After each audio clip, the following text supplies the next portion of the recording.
So it's a pretty dark day today. I got up at 5 o'clock this morning like I always do and came down here and opened up the chicken coop, let the guys out, let the girls out, and the guy who won't breed with the females, he still won't breed with them. We've had him for a couple months now, so I guess he's still too young.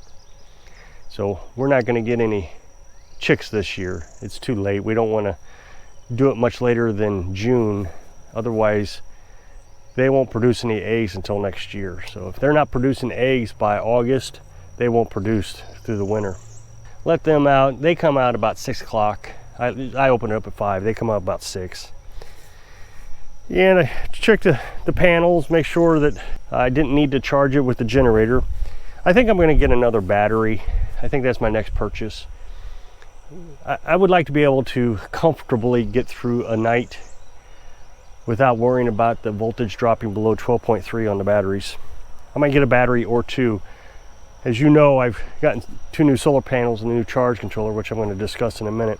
I get up every morning now and it's at 12.2 or 12.3. Well, it's not supposed to get below 12.3. Now, the thing is I have 3 different ways of monitoring the batteries. And now I got 2 charge controllers. They both tell me what the voltage is. And I can plug in my battery charger, my car battery charger, to the generator, and I can check the voltage. What's kind of neat is I can plug the battery charger into the inverter. I don't even have to plug it into the generator, and I can turn it on and look to see what the voltage is. So it basically is cycling through if I were to turn the charger on to charge. In the past, this is kind of off subject, but in the past, when it gets cold, I like to charge the battery on the truck because we don't drive the truck around that much in the wintertime. So I would drag the generator up there in the battery charger and I would charge it. And I've always wanted to be able to charge it off the inverter. So if there's plenty of sun, I should be able to charge the truck battery. Or I can bring the truck down here, but of course there's snow on the ground and you can't bring it down here. But I always had a modified sine wave inverter, and so the inverter overloads some reason, I don't know why. Well, now I got the true sine wave, the pure sine wave inverter. The battery charger does run off of it, so I'll be able to hook the battery charger up to the inverter now with an extension cord through the house, and I'll be able to charge the truck battery in the winter. So that's very exciting. Every year we get a little better at this.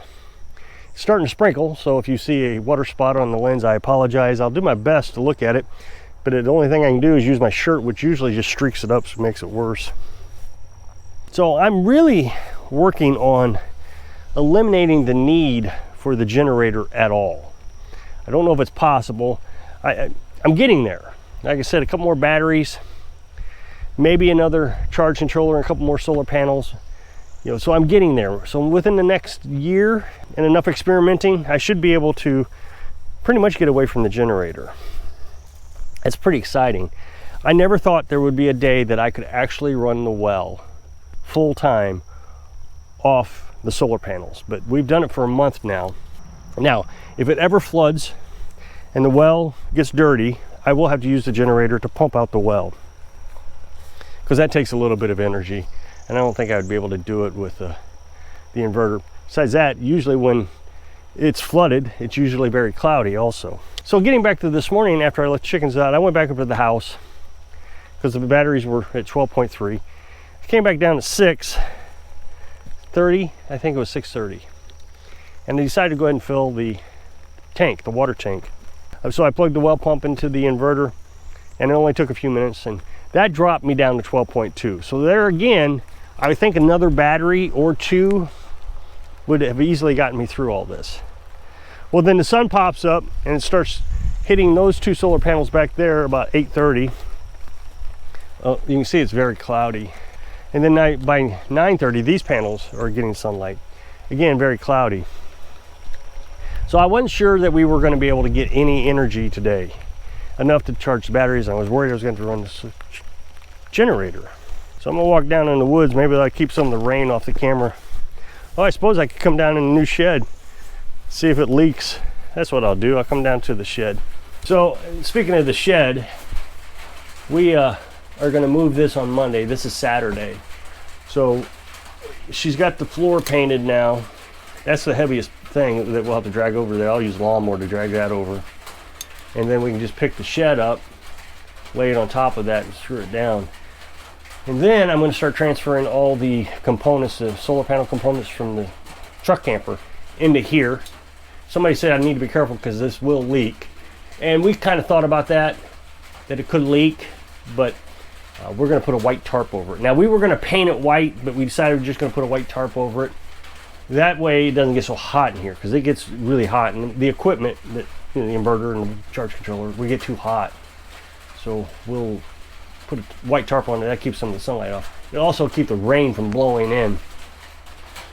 And then any of the equipment, I'm going to try to cover up with like a roof inside here with some coroplast, just to kind of, if it does leak, it doesn't leak right on the equipment. So I'm pretty excited about getting all the equipment moved over and getting all the batteries wired correctly. Over time, my batteries have, as I extended onto it, I just ran out of room in the truck camper.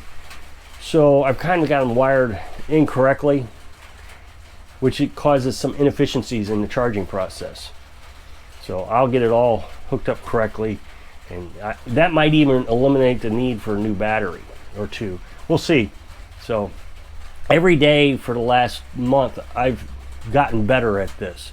As you know, we moved the solar panels up the hill, and ever since then I've kind of got a renewed energy on trying to get the maximum amount of power out of it. I ran the well this morning, and like I said, went down to 12.2. Well, by 9:30, the solar panels were starting to charge the batteries. Well, here it was 11 o'clock or 11:30, I guess it was, when I started this video. Now, it wasn't supposed to rain for another hour, but obviously I started the video, so it has to rain.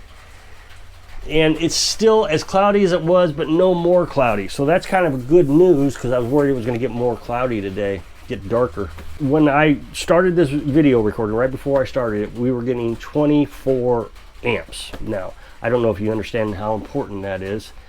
I can get 60 amps from my solar panels on a full day running the well. So we're getting 20 on a cloudy day. That's actually 24. So that's pretty significant. The battery charger I was telling you about, I have two of them actually. And the settings for those is 2 amps, 10 amps, and 25 amps. So when I want to charge the battery bank off the battery charger off the generator, I just set it at 25 amps. And it runs for about 4 to 5 hours before the batteries are charged. Now, I do not disconnect the house from the batteries. The batteries are still having to run the house. So there's, when the freezer is running, the house draws 10 amps from the solar panels. I don't know what that converts into once you convert that over to 120 volts, but that doesn't matter. It just means that out of the 25 amps I'm putting into it, 10 of them is being used to the house. So that means I'm getting 15 amps into the battery bank over those 5 hours. So it's been 2 hours now since we started charging full sun on a cloudy day, however you want to say that. I mean, the sun is up in the sky, but it's cloudy. So 2 hours, and we're getting 24 amps. And the batteries are 13.8 volts. Now it's got to get up to 14.4 before it's considered charged. But we still have plenty of day left. If it doesn't get any darker, I don't know if it could, I guess it could, maybe a thunderstorm pass through, then I seriously think that we are going to be able to charge the batteries today, even after I ran the well. This is just really exciting news. How it didn't take a lot to fix my problem. Moving the solar panels up the hill, getting 2 extra hours of charge time, and adding 2 solar panels, which was $150, and adding a new charge controller, which was $100. So $250 and a little bit of effort of moving things around, kind of rewiring the batteries a little bit because they were poorly wired. And I'm already seeing significant improvements. Now, normally, I've just always gotten in a habit that if I knew it was going to be cloudy today, on any day, I would just start the generator when I got up. But the other day I told you that I made a mistake. I got up, I started the generator, it was a cloudy day, I let it run for 4 or 5 hours, I shut it off, and then I realized maybe I should have just tested this. So, if the batteries don't get charged by this evening, I'll go ahead and run the generator for a few hours before I go to bed so we have enough energy to run that freezer overnight. But I am so close to having figured out how to power our house completely without the generator. Like I said, within the next year, I should be there. So this is all very exciting, and I mean, over the last few days, I guess a couple weeks, I've been making lots of videos on the solar panels. And all because Carolyn wanted me to move them up the hill. And I'll tell you, I didn't want to move them. I just really didn't want to move them, but I'm glad I did. I set them on a tarp. That way I can keep the grass from growing up into them.